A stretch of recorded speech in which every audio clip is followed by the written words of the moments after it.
Welcome to the Saints of City and Me, audio love letters to and from the city of New Orleans and her Saints. Now, some people cover the Saints, some people live the Saints, and then there's Ross Jackson, who somehow does both every single day. While the rest of us are arguing in group chats or discords and pretending we've watched the All-22, Ross is out here grinding daily episodes, draft prospects you've never heard of, and film breakdowns that make you definitely feel like you now know better. He's a New Orleans born, he's a New Orleans native, he's New Orleans through and through, and we're proud to say very much our friend. He's a guy you trust to explain just what just happened on a Sunday, and he's a guy who's already 3 steps ahead on a Monday morning. So yeah, he's less of a guest at this point and more of our extended family. The hardest working man in Saints media, Mr. Locked on himself, Ross Jackson. Wow! My goodness, thank you so much. Done, That's so man. meaningful, guys. Thanks for having me here. It's always a pleasure to be here with you. You're right. You guys are two of my closest friends in this industry, and so it's always a pleasure to be here with you. Thank you for that. That was very kind, and thanks for having me. It's always our pleasure, Mr. Jackson. Always our pleasure. Thanks for joining us, because obviously busy day today because you've had rookie minicamp. How was it for you? Great. It was just good to see football on the field again, man. Like, if I'm being real, I'd love to give you like the second level analysis and Jordan Tyson did this, Jordan Tyson did that. We'll get to all that. But honestly, it was just, I love this game so much. And so it was just cool to be back in a practice environment again and, feel like football was back finally. Just a quick question. Sorry, Dan, I was thinking this a little while ago, because what year was it when you got your first access to training camp and then the dome? Was it 22, 23 maybe? 22. Yeah, it was 22. Maddie Hudak and I both got credentialed for that season. That was still like when they were under the COVID rules. And so there were like different tiers. And so the Saints were kind enough to give both Maddie and I kind of an opportunity to come in at that lower tier and, prove that we could do the work and all these other things. Yeah. And then built the way up from there. So we both arrived in 22. The reason I ask, because obviously, and it's a quick question before we get into, I suppose, everything, because from an outsider's perspective looking in, the vibes around the Saints in the last year, and especially going into the second year of Kellen Moore, feel very high. Saints Twitter is like a good musical at the moment. Everybody's harmonizing, but I mean, well, you have the Kamara thing, which I think, but is it for you? Is it different? Is it different because obviously you went through a few of the difficult years with DA where the fan base was up in arms and Derek Carr. Does it feel different for you as someone who covers the game when the vibes are good? Yeah, it feels very different. And, look, we're in the locker room, right? And that's the biggest and easiest barometer to kind of feel during that. And so I think anytime you're in the locker room and you kind of hear people talking and joking and laughing, there were times during like the DA time to where, it was like that. And then there were other times to where it was dead quiet in there and like players weren't around and all these other things. Like there were a lot of like little things like that kind of showed up. So I think that's one place. Here in New Orleans right now with Kellen Moore, like the Saints didn't start off great last year, right? In 2025.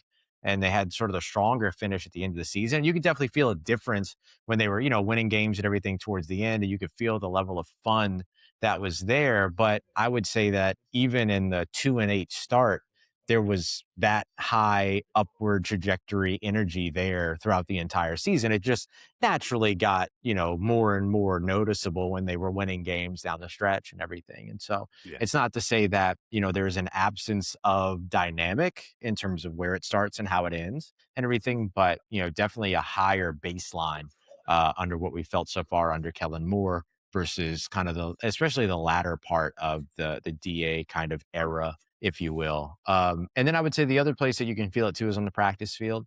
You just kind of feel a difference of presence by this coaching staff and these players and everything like that. It just feels like there's an expectation that's maybe a little bit higher in terms of standard than what might have been there with DA. Like I heard stories about players arriving during DA's practices, without their cleats on, and they would get to the field and then put their cleats on and things like that. Like it was just like little detail things like that. And again, these are just stories that I've heard secondhand and whatnot, but it's little things like that can certainly make you feel a bit of a difference between where things are now and where things once were or had gotten to. Yeah. Sounds like a positive start for this year. It feels like positive. It feels like the mics and the vibes are there. Everyone's singing from the same hymn sheet. Sounds like we're going to start the season in the right foot from a fan base point of view. Yeah. And that's got to make your job easier because you've got people in your mentions Not that you ever have any issues with dealing with those people, Ross, but I'm not really like a clapback guy. It's not really my thing. Like I've had a couple here and there, but they have to dig pretty deep. Like it has to be more than just the fandom, because that's the thing I'll never do. Like my job is to make it easier and better, in my opinion, to be a Saints fan. That to me feels like that's what my responsibility is. And so when fans ride the highs and lows, I'm never interested in making anybody feel bad for that, right? I'm not worried about making anybody feel bad about being a fan. But when you have personal takes and things like that, then like, I might say something every now and then. Like I am from New Orleans. Like I'm still gonna let you know. You know what I mean? Like it's still there. I might have some degrees and I might be in journalism, but that doesn't mean that I'm not from these streets. You know what I'm saying? And so like I'll still let people know. But you gotta really, really say something specific to get me there. So really like my job, I really like, actually, it's our CEO and founder at Locked On talked about this during some meetings last week. And he talked about how like a win at 15. And the idea is that, for him, who's the radio voice of the Utah Jazz, that it doesn't matter what the result of a game is or what the record of a team is, that if you told me when I was 15 that I would have the opportunity to do this, I wouldn't ask you any of those questions. I wouldn't ask you at the age of 15, what's the record, or how good is the team, or who's the head coach, or who's the quarterback, or anything like that. If you told me that I got to spend my life and make my life talking about the New Orleans Saints, having a blast doing it, and writing and all these other things, I'm not asking those questions. I'm just saying, oh, that's really cool. You know what I mean? And so I kind of subscribe to that theory. Yeah, I think, Dan, the title for the podcast is Ross Jackson Can Be Petty. I can be. I certainly have been. Oh, where do you want to start, Mike? Well, look, Ross, the thing about it is, like in the intro, obviously, Dan outlines that you talk about our Saints every day and you give us fantastic information and insight. Obviously, for us, very quickly, if we can just quickly jump back to the draft, because obviously I think, again, the feelings were coming out of it. That's where we were talking about the vibes. This feels like a very positive draft, and obviously if it falls the way that most people are hoping, it would be the second positive draft in 2 years, which would be great for the organization. Obviously the headliners were Tyson and to a point Delp as well. Obviously, Kristen Miller, who, funnily enough, when I watched his first introductory interview with press, he got me fired up. I literally was thinking that will be one of the next guys in that locker room who's a leader, because he just seems to have that. What's your just overall, just a quick overall about the draft that from your perspective? Yeah, I think what I like most about this draft class is that it's not necessarily a safe draft. There's some risk involved in this draft, and I think good organizations do the homework so that they can take those risks. And it was good to see the Saints, who had a relatively safe draft in 2025, and one that absolutely panned out that way, right? They won the Inside the League Best Draft Award for the 2025 selection process during the 2026 Scouting Combine and all that, and they deserved that award, Jeff Ireland and his staff. And so now getting here in 2026, you can kind of feel, I don't know if y'all, I'm sure you did. You saw Mickey Loomis's press conference on the Wednesday before the Thursday of the first round. Like you could tell, like Mickey was, he was ready to cook. Like he was like, he was feeling himself. Yeah. He started the roux that night for the gumbo that he made 3 days later. Like he was ready to go. And so I loved what they were able to do in this one. I think Jordan Tyson is the type of player that you can call a franchise centerpiece within the first 3 weeks of the season. Like you're going to be able to see it. And you'll be, we were able to see it during, I don't want to jump too far ahead, but during rookie minicamp, like you were able to see his movement ability, all these other things. Like he looks different. It reminds me of watching Alvin Kamara amongst a group of running backs that are, trying out and things like that. Like it has that same feel. And so I think that I really liked that. I liked that they were pretty close to their board, best player available, not necessarily drafting for need, although they still managed to address some needs. Some stuff didn't get addressed.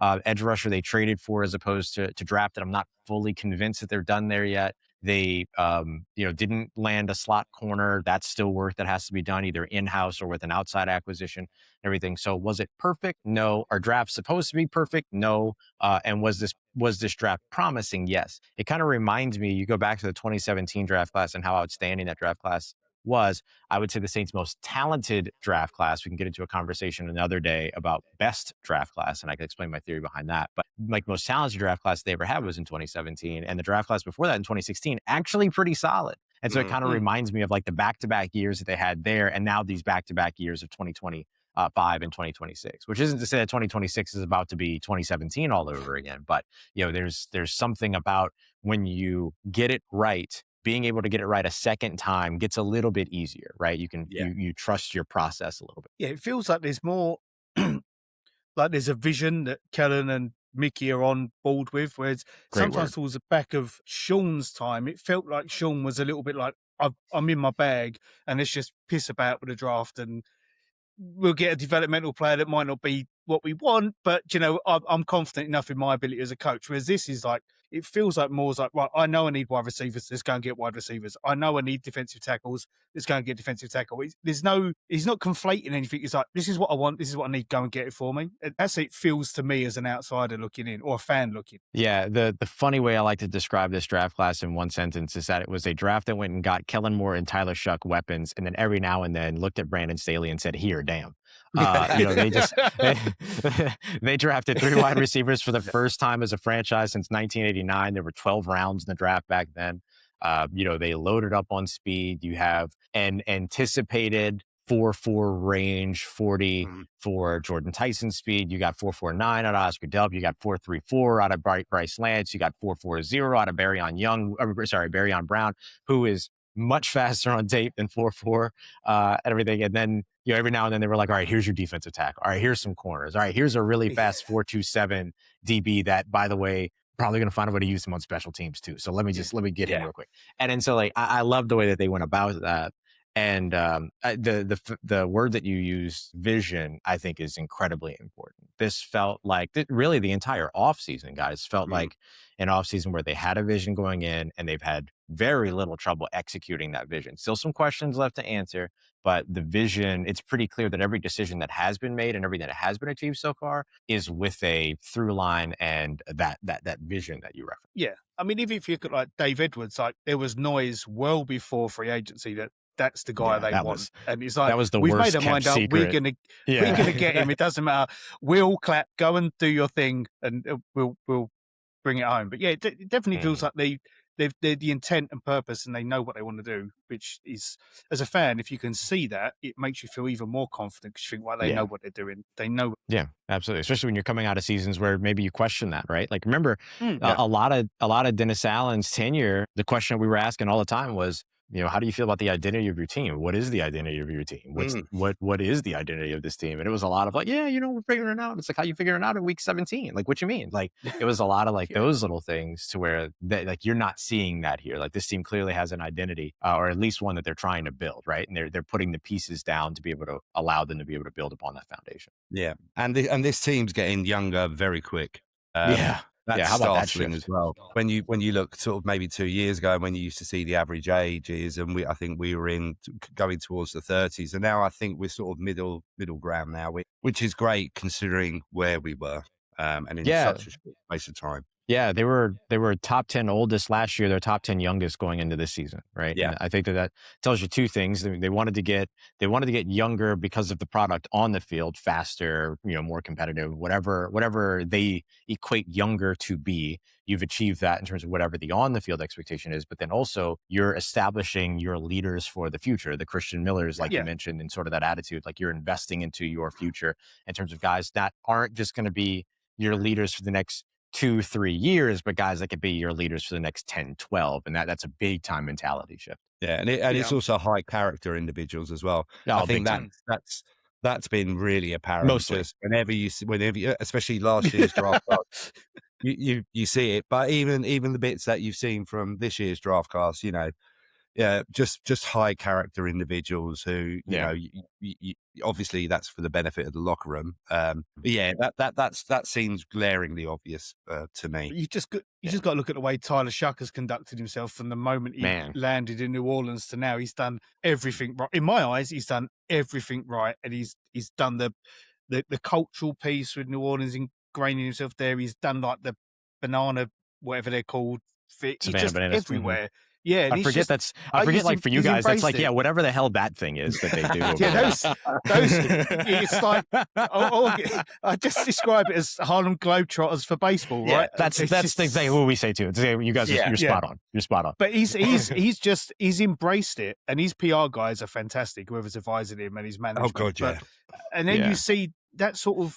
It obviously says a lot, Ross, that they've took one look at the young players from last year and said, well, we feel confident we can probably move on into a new stage of leadership. And that might mean that Cam goes and DeMario's left and Alvin maybe goes, because they're seeing something in these young guys that go, you know, Danny Stutzman, he looks like he's ready to step up. Do you know what I mean? It's like, they're obviously seeing something there in those players. Yeah, it's that new era.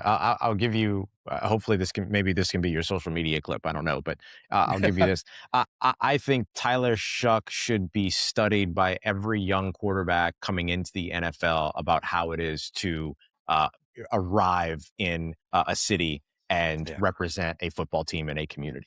I think he has done a not just good job. I think he has done one of the best jobs we've ever seen for a young player who just shows up and gets it. And he should be the example that every young quarterback that's in the league right now is following, and that every young quarterback that is going to be entering the league should be following. Dante Moore should know about this next year as he comes into the draft. Fernando Mendoza should be looking at it over with the Raiders. Jackson Dart should be considering it with the Giants. Like, I think everybody should be looking at what it is that Tyler Shough has done and finding a way to apply it as a quarterback going in and being the face of a franchise, because I have never, ever seen somebody do what it is that Tyler Shough has done so quickly and so early in his career. I mean, his huge benefit, though, is that he's got real character. There's personality there. And that always helps. You know, you could be advised to do all the right things, but if you haven't got the ability to carry that advice, and he absolutely has that in bundles, he's got an edge to him. You know, you see him on some of the appearances that he's made. You know, he drops 4-letter bombs and all that good stuff. As Brits, my man, who obviously all do. You know, he's instantly got. That's my next tattoo is just Shuck's mouth with the word Fuck coming out of it. Yeah, there you go. But yeah, again, it's his personality and the advice he's been given, and as you say, he's been exemplary. You know, and I think that's been a huge part of why the vibes within the fan base have just gone through the roof, because you're looking at your quarterback who appears to be doing everything right on and off the field, and who he followed matters. Yeah, I was going to say he did have the how to of not to before he came in. And to be clear, I mean Derek Carr, not Spencer Rattler. I think Spencer Rattler did a fantastic job too. We got it. Yeah, I got to make sure. You know what I mean? I don't want to do Spencer like that, because I think that he gave a lot too. Of the podcast, Dan. We told you Ross Jackson was petty. But even Spencer conducted himself in the right way, absolutely, through last season and through losing the job. He still conducted himself in the way you'd expect your quarterback to act. Yeah, I think I loved the photo. Like, he posted that photo. I think it was soon after Carr, might have been after Carr retired, something like that. But he posted that photo of him at the training facility, like getting work in. Everything like that. Yeah. I love that. Like, that is my version of petty. It's very harmless, right? It's like, hey, just letting it lie. Like, but I think I've never talked to him about it. I might actually talk to him about it, but I've never talked to him about it yet. Like, I think he was just trying to let fans know, like, we got you. You know what I mean? And I thought that was a classy move. I thought that was a good decision. Yeah, absolutely. So we talked just a very quick one, because obviously we touched on free agency, and we're not going to go into detail because you do that every day, Ross, and we're trying not to bore you by having to reiterate everything this team, guys.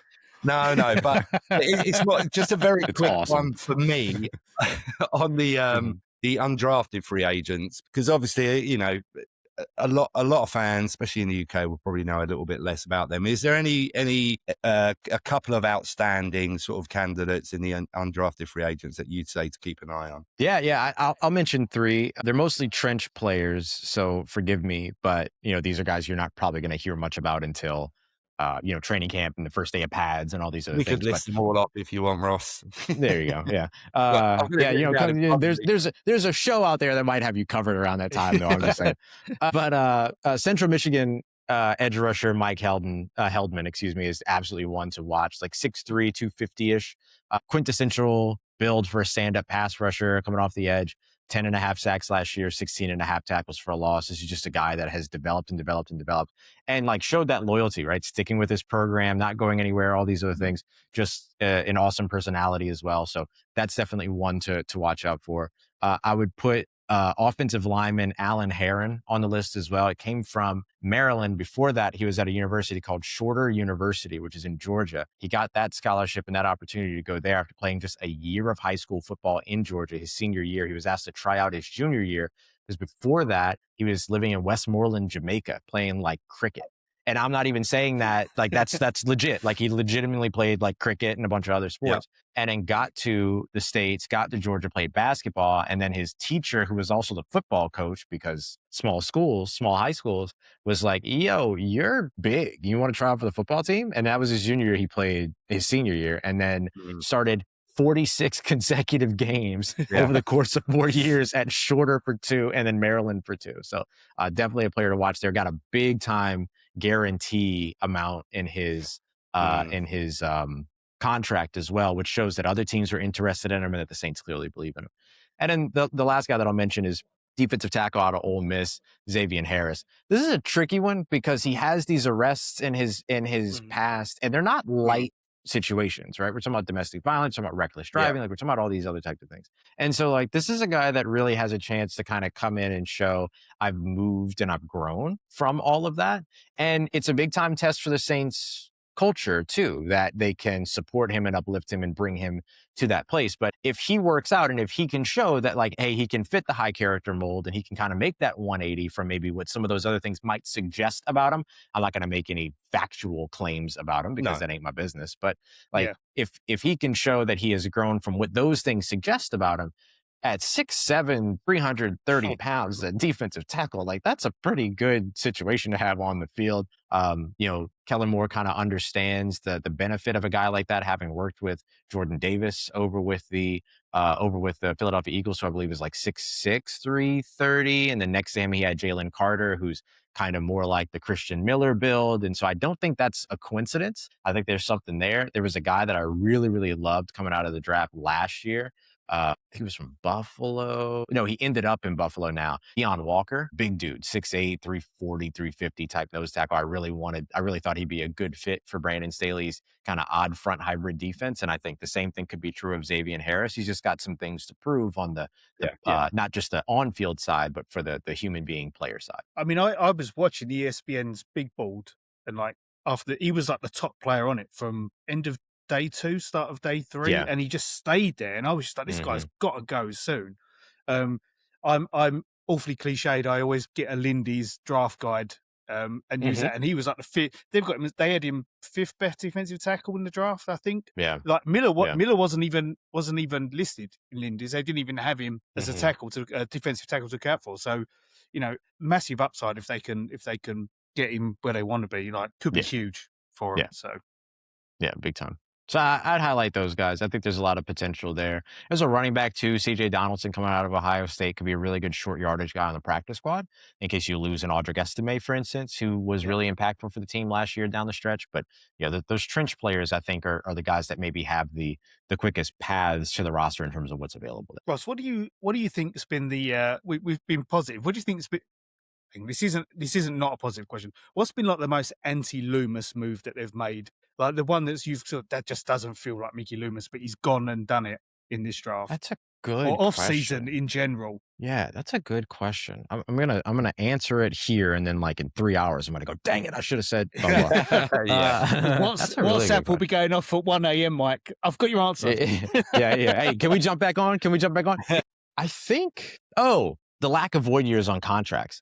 This has been a big thing for the Saints for a long time in terms of managing their salary cap space. They went into this season now, just under like just under the salary cap by only like $10 to $20 million, $10-15 million. And so when they came through and then they started restructuring some deals to get themselves under, they added no void years on any of those deals, which I think is a big sign and a great sign of their salary cap health moving forward. They're now over 70 something, maybe now 60 something $million over, under the salary cap next year. See, I can't even say it right because I'm so not used to saying that. Your And so I brain think just it's can't the compute it, Ross. Muscle memory. I can't do it. I've had no issues with like Bryce Lance and calling him Bryce Young, but I will always say over the salary cap because that's a big thing. Yeah, but I'll say Bryce Lance gets me because I think of his brother and Bryce Young, and I just I'm with you on that. Yeah, you're gonna start calling him Trey Young eventually. I get it. But I would say that's probably the most like opposite of expectation around like what Mickey Loomis has had to do before in the past. That's a really positive sign for the team moving forward. Yeah, it's like again, slightly moving on. Like in the same sort of area, talking about new additions and stuff. That obviously the Saints, and we're part of it, have a global fan base, and we can maybe touch a little bit on the France thing in a little while. Yeah, and they often connect more with story than stats. So again, which of the new additions, whether it was a undrafted free agent or one of the draft class, which new addition has sort of the best narrative rather than the best resume? I mean, I lean towards Christian Miller because he used to want to do theater, and I'm a big theater guy. But that might be self-serving. Honestly, just new addition, period. Yeah, just new addition wherever it came from. Yeah, I think Alan Heron's actually a really great story. Like coming in from Westmoreland, Jamaica, and all that kind of stuff that I outlined earlier. But I'm not going to redo those details. But I want to shout him out because I think that's just super cool. And so I'll mention that based on what we talked about earlier. But I'll also mention just like Travis Etienne Jr. being able to come back to Louisiana, and how ironic is it that the other team that was so into him in free agency was Sean Payton and the Denver Broncos, and the Saints won that out, which he was not happy about. And so I think that like those bits, I think, just how cool is that, getting the opportunity to come back. He said he used to create himself in Madden in a Saints jersey, who among us hasn't, and, would play as himself in a Saints jersey, and now he gets to actually wear a Saints jersey. Like that's just awesome. I remember talking to Clyde Edwards-Helaire about that last year, about how like it meant the world to him to have his last names emblazoned on the back of the jersey. And now you get to see that with Etienne as well. Yeah, and again, his introductory interview when he became a Saint, again was joyful because it was his son's name Saint. Like exactly everything, all the joy was emanating through the screen, and you could just tell how much it meant to him. And again, as a fan base, those are the sort of narratives that we can really get on board with. It's a little bit like that. Me and Dan with soccer over here. If your soccer team has a youngster who's been brought through the youth system and then eventually becomes a starter and is a really good player, they mean so much more to you than somebody who you may have spent £70 million on and brought in. It just is that sort of local narrative. So always great to have people from Louisiana come back. I just want to say, Mike, me and Ross have both seen our names on jerseys, on Saints jerseys. Mine twice. So mine. I mean, Jackson, I cheated. I got the cheat code on that one. But you got a good one. It'll be a long time before you see Casey on there, unless there's another kicker that comes through. Was it John? I was going to say, John Casey. So you got to see it though. Yeah. But anyway, thanks, Dan. Should we swiftly move on? Have you got another question? Now the episode is Dan Can Be Petty. I've got no comeback as usual. Ross, I am genuinely fascinated by Bryce Young. We got you so fast. We got you already. One, because I found out his dad played for the London Monarchs for a year, so there's obviously the British connection there. Yeah. But also, I was looking at his stats, and he's I think in high school, like 25 yards per catch, roughly 17 yards per catch. I'm doing a Ross here. I've got it written down, so I'm going to keep looking at it. I love it. 17 yards per reception at college. Bearing in mind, he wasn't a starter until his last 2 years. 25 touchdowns. How do you see the team using him? Is he going to be those touchdown numbers suggest red zone threat, or is he a after the catch kind of guy who's going to split the field and go for it? What kind of receiver do you see him being, especially with Olave and Vele and Jordan Tyson in the Yeah. lineup. No, it's a good question. I think it's going to be interesting to see exactly how he fills in because there's another player on the roster right now that's kind of got the veteran status over him that has at least a similar, like akin skill set in Devon Bailey. 4.47 speed, a little bit different than 4.34 speed, but fast is fast, right, in the NFL. And so I think it's going to be interesting to see kind of how they bring him about. Mickey Loomis kind of referred to him as a developmental player, but that checks a lot of the boxes that you want. Those boxes include height, weight, speed, production. 204 pounds, 4.3, 440, back-to-back 1,000-yard receiving seasons over those 2 years as a starter that you mentioned, at 25 total receiving touchdowns over the course of his career. Like, that's a dude that checks a lot of really good boxes. So there's good promise there, but I do think that there's still some development to be had coming from an FCS school. Now, any FCS school versus NDSU making a leap to the NFL, slightly different leap, right? Like, I give NDSU a lot of credit for the way that they kind of uphold the standard. We actually saw it during rookie minicamp. He ran a great route coming off of a slant. Ball hit him in the hands, but he wasn't able to reel it in. First thing he does is he gets out of everybody's way, so that he's not in the way of the rest of the drill, and the other guys that got to run the drill, moves over and then does push-ups. No one else was doing that. That wasn't a thing that the Saints instituted. That was something that he brought with him pre-NDSU. And I asked him, how many push-ups do you do based on, not being able to reel one in? And he said, it depends on how mad I am. He's like, the base is 10, Wow. but I don't know, like, it could go. And so just like that level of attitude, I think that that's a guy that has a lot of promise, but is still developmental. So I would say that he's probably kind of the fourth quote unquote wide receiver in the room, but he's going to be able to play X. He's going to be able to play Z. So X being the guy that lines up all by himself, opposite where the tight end is, all that kind of stuff over on the weak side, and is that, go-to big body possession guy. But that can stretch the field too. Z is the guy that lines up a little bit off the line of scrimmage. You're relieved from some of the press man coverage that way. I think that's going to be really, really good for him. I think that's a great place where he can shine. And then on the inside, you could see him at slot as well. And so his ability to kind of be able to play everywhere is going to get him on the field. And I think that's going to be good. He told me today that that's a big thing that he's working on, is being available in a bunch of different roles so that he can go out there and make an impact as quickly as possible. And so I think that his usage is going to vary and it's going to change as he develops. But I wouldn't be surprised if he becomes a guy that, is like a big slot option, a flanker option, and you can kind of utilize him a bunch of different ways. So maybe early, there's some situational moments where he makes a lot of sense. 6'3", 40. I think he had like a 41.5-inch vertical or something like that, like a 40+ inch vertical. And so he could be a red zone guy for you because he can go up there and get it for sure. But I think you look at Jordan Tyson that way too. And so he's going to have to kind of, expand that specialization to where he can have an impact in between the 20s as well. Yeah. It's great. Note that sorry, Dan. That's sorry. No, go on, mate. Yeah, you got a point. I was just to say, I did note that he had 4 or 5 rushing attempts for like 92 yards in his last season as well. Not? So why not? Potential for motion there and stuff like that as well. So get some jet sweeps to him, throw a screen, and if you throw that screen backwards, that becomes a rush, right? And I think there's a lot of different ways to utilize them for sure. Yeah, I literally was going to say, wasn't it? It was rather wonderful when obviously you're talking about a wide receiver we drafted, but before we could even have that conversation, we have to say Tyson now, Olave, and Vele. Before we're even talking about the people on the periphery, which yet again, speaks volumes for what they've done in the draft. Yeah, come a long way from Marcus Callaway. Quez.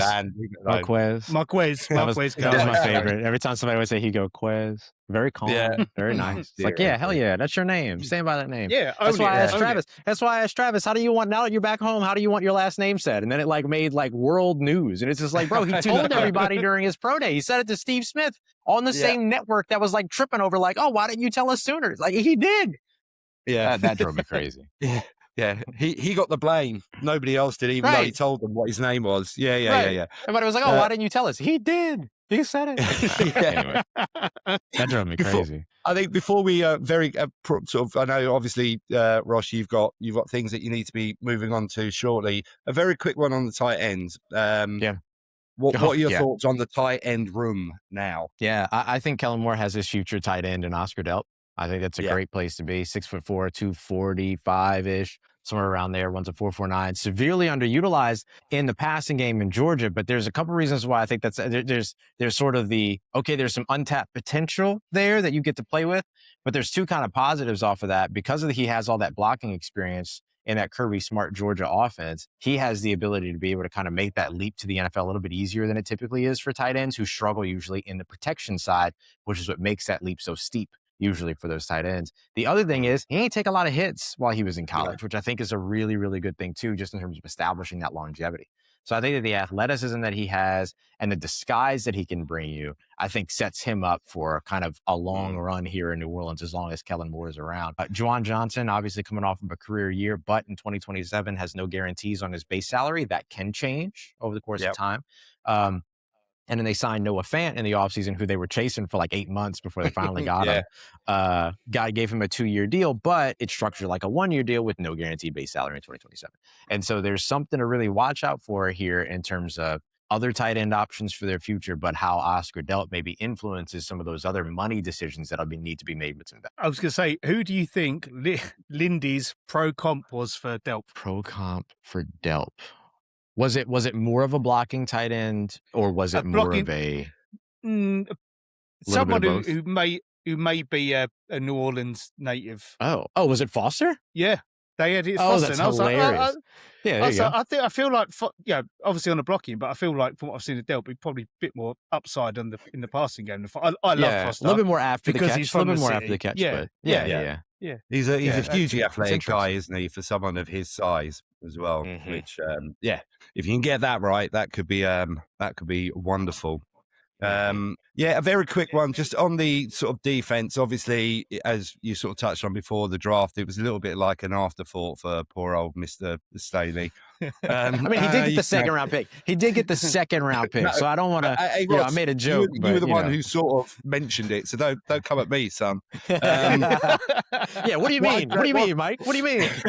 What's the but in your mind, what's the biggest defensive sort of question mark that we've got going into season? Obviously, talk about corner. You sort of touched on it earlier about slot, but even pass rush. From your point of view, which one is the most needed in order to help Mr. Staley with running a decent defense as it looked towards the back end of last season? Yeah, look, edge rusher is really important, but you do have Chase Young at least, so I might take the unpopular route here. I'm going to say slot corner. I think that the Saints wanted to go after that position in the early part of day 2. They were even trying to trade up. I assume that those two things are related. They might not be, but Mickey Loomis kind of talked about both of those things after the third night of the draft. And so, and specifically, he specifically said that he wanted to target that position when asked about Alontae Taylor's role, like uniquely about that role. So I think, the Saints weren't able to do that. They haven't gone to free agency to do it. There's a young free agent right now, or not young, but there's a new free agent right now, 31 years old, but still very effective, in Kenny Moore, who was released by the Indianapolis Colts. I think that's a perfect marriage. At the time that we're recording this, he's still available. And so I think that position is still a big one and probably the biggest hole left on the team.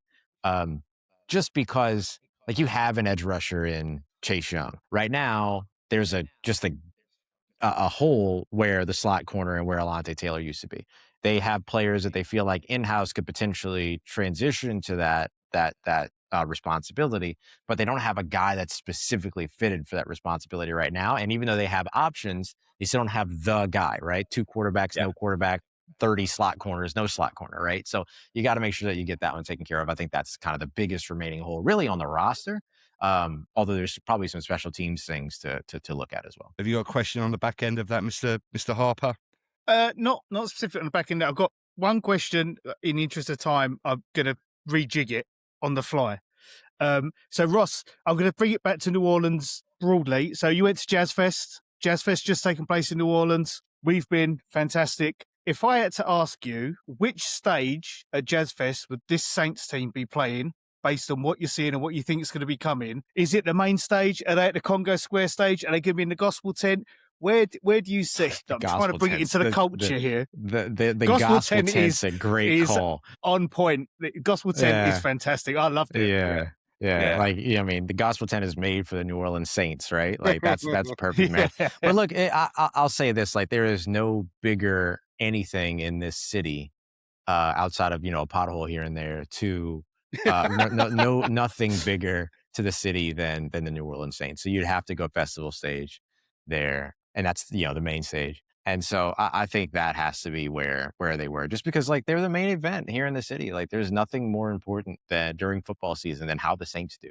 Yeah. You know, and it's not just like, look, there are some people around the city that recognize me when I walk around and everything like that. But even people that don't, which is, you know, the majority of people, like they'll still ask, like, do you watch the Saints game? Like all these other things. Like Yeah. I've gotten got before. I'm actually kind of embarrassed to admit this. Somebody, you know, kind of came up to me and was like, hey, did you watch the Saints game? This was during the Tyler Shough. And I just assumed that they knew who I was. And so I was like, yeah, you know, blah, blah, blah. We were chopping it up, talking, all this other stuff. And this is common in New Orleans where like Yeah. they're talking about roster decisions and what would you do with this player and all these other things. Like everybody loves this team so much. And so, you know, I think I said something about like, well, thanks so much for, you know, checking out the show and everything like that. And he was like, yeah, sure. Blah, blah, blah. And I think he thought I was like calling the game the show, which made me look like an idiot, you know? Okay. And so, yeah, that was great. That was awesome. Did you know? I'm on the telly. I'm on the television. I know. I'm not. I took my L and I left, man. I was like, dang, like I can't believe I'm never Ross is assuming saying- anything you ever Remember, again. Dan? Do you remember the first time we met Ross? I'm such a humble guy. You know, now, yeah, all I this messed that one up, braggadocious guys. stuff. I don't know. Hey, look, that was a good reminder. You know what I mean? Like sometimes you gotta Hey, be Ross, reminded. we are, of course, joking. I'm going to quickly, one last one before you go, because obviously you got to run. Obviously, the Saints are playing in Paris. Yeah. What's the Saints trip to Paris going to look like for Ross Jackson? Is there going to be an extended stay because it's, you know, a romantic city and, you know, you obviously want to sort of lengthen the stay for, you know, for the benefit of the other half? What's it going to be like? Yeah, look, I think, you know, Charlotte and I are both very excited to be back in Paris because we did get the opportunity to go during the London game in 22. We took the train over, everything like that. That was awesome. We love the city. So that'll be fun. But honestly, like not to dead the romantics of it, because, you know, I'm a romantic guy, you know, I put in my work. But honestly, like a lot, the length of the trip will probably be dictated by what it is that the Saints are doing. To like try to do the Viking strategy of getting out there like the day before the game, playing and then getting out as quickly as possible, or are they going to go out there and practice? And so I'm going to take an extended trip one way or another because who knows the next time I'll get an opportunity to go there. Yeah. But, you know, it just depends on, are we out there for practice week? Because we're out there for practice week, then, you know, that makes it super easy. If they don't go out there for practice week, then I might stick around for a couple of days after. Yeah. You get the feeling they're going to have an extended stay over there because obviously it's their market. Yeah, and it's They the try to first build game something there. ever there. Like, you got to have events and all this. Like, they should at least have events and everything like that. And you know, Saints owner Gail Benson is very much into this and is giving a lot, you know, towards getting it done and everything. I don't mean like financially. Or, I mean, she might. I don't know, but I don't know her checkbook. But people like me we don't know how much that what that looks like. We did, Ross. But, if only we yeah, did. right. I'm saying. Well, but she's given a lot of effort for it. So. We stood like, when we went to Paris, we stood like 10 feet away from it. I'm like, this is the richest person I've ever been near in my life. Yeah, I can't even imagine it. I think we'll probably slip into Sam Shannon's DMs, Mike, and see if he can get us some creds. Good. So we could just buddy up with Ross and just be like, what's he doing Yeah, there? come through. Yeah, What's that's what I'm that talking about. Yeah. We'll see how it goes. But Ross, yet again, from myself and Dan, thank you so much. We know how busy you are. And you always take the time when we ask, and yeah, forever grateful for that, my friend. And when we're over, you always take the time to catch up with us over a coffee or a drink. So it's always just on that one. Do you remember appreciated. we have to cut it short, Ross? But the reason we have to cut it short is because I was dying to go to the toilet. I had a quick look at what the cafe's toilets were like, and it was never going to happen. That's what I don't know if you remember. I nearly panic runned out the door. Yeah, I didn't realize it was connected to that, though. That's funny. I love that. Yeah, that's funny. He said to me, "I'm really sorry. I know you and Ross having a chat, but I've really got to go." And he was like double walking down Conti as quick as he could. That's awesome. Hey, good for you, man. Hey, and I promise you, about three or four other people that you walked past were doing the same thing. It's part of the city experience, man. Yeah, I know it. Well, awesome. Well, look, thank you guys for having me on. Like, I can't tell you how much I've loved being able to be connected with you guys and getting to know you and everything like that. Like, I meant what I said as we got started, that like y'all are two of my favorite people in this space. And I'm so grateful that we've gotten the opportunity to be connected and continue to connect. I appreciate y'all always kind of keeping me in mind as well. And so, you know, the thing that's always been so cool about this gig is obviously having it, which is, you know, a blessing in and of itself. But but also the people that, it's the friends you make along the way. But like all that, and being able to connect with you guys has been awesome. So truly, like, thank you so much for continuing to support and continue to have me on and everything. And for our, more important than any of that, our continued friendship. Yeah, thank you, Ross. And hey, Thank you. you have a great season yourself, my friend, and we will see you later this year, I'm sure. Absolutely. Thanks, guys. Thanks, Ross. Thanks, Ross.